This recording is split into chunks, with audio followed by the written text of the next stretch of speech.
আরে ওই দেখ, ও 5 ওয়াক্ত নামাজ পড়ে, 1 ওয়াক্ত বাদ দেয় না। আরে হ্যাঁ, কিছু একটা করতে হবে। আজকে ওকে নামাজ পড়তে দেব না। চলো দেখি। আরে সিয়াম দাঁড়া, কি হয়েছে? আমি নামাজ পড়তে যাচ্ছি। আরে আজকে ক্রিকেট খেলা, চলো খেলে আসি। আমি যাব না, তোমরা যাও ভাই। আজকে নামাজ বাদ দিল না। ঠিক বলছ।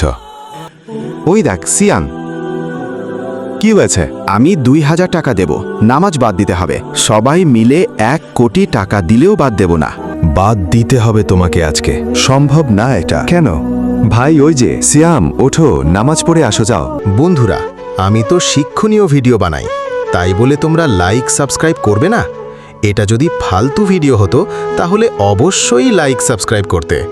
বাবা শরীরটা ভালো নেই, যাব না আজকে। বেটা, নামাজ পড়লে সব ঠিক হয়ে যায়, শরীর খারাপ থাকে না। তাই রাসূলুল্লাহ বলেছেন যে ব্যক্তি সব সময় আল্লাহর হুকুম পালন করে, সেই ব্যক্তিকে আল্লাহই ঠিক করে দেন। বুঝলা সিয়াম? আজকে থেকে আর নামাজ বাদ দেব না। আমরাও নামাজ বাদ দেব না। আমিন।